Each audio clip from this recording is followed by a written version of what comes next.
আসসালামু আলাইকুম।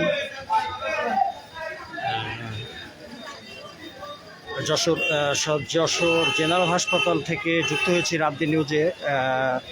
আপনাদের জানাচ্ছি, কিছুক্ষণ পূর্বে যশোর শঙ্করপুরে আলমগীর হোসেন 55, পিতা মৃত ইমতাজ আলী চৌধুরী, সম্ভবত তিনি পৌরসভার 7 নম্বর ওয়ার্ডের বিএনপি যুগ্ম সাধারণ সম্পাদক, তাকে অজ্ঞাত দুর্বৃত্তরা গুলি করে হত্যা করেছে।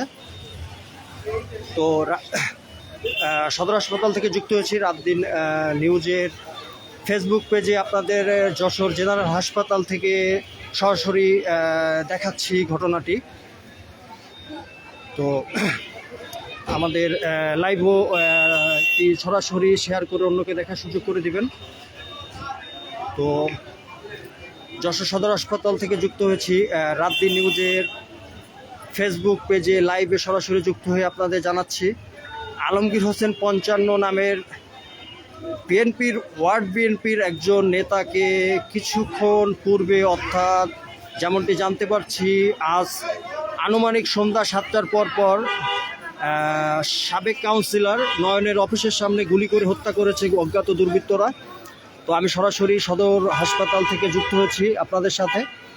তো আপনারা দেখতে পাচ্ছেন, আমি একটু আপনাদের দেখানোর চেষ্টা করছি। এখানে বিপুল সংখ্যক মানুষ আসলে এই মুহূর্তে। তো আমরা দেখতে পাচ্ছি ঘটনাটি মাত্র কিছুক্ষণ পূর্বেই। তো মানুষজন জড়ো হচ্ছে এখানে। তো আমরা আপনাদের আস্তে আস্তে জানানোর চেষ্টা করব আসলে কি কারণে, কি বিষয় তাকে এভাবে হত্যা করা হলো। এখনও আমরা আনুষ্ঠানিকভাবে কোনো বক্তব্য জানতে পারিনি। তো তার ফ্যামিলির লোকজন আসছে। আমরা দেখতে পাচ্ছি এখানে কিছু জেলা বিএনপির কয়েকজন নেতৃবৃন্দ ইতিমধ্যে আমি যারা দেখতে পেয়েছি। তো আপনারা সরাসরি আমাদের সাথে যারা যুক্ত হয়েছেন, আপনারা আমাদের লাইভটি শেয়ার করে অন্যকে দেখার সুযোগ করে দিবেন। তো আপনাদের অবগতির জন্য জানাচ্ছি যে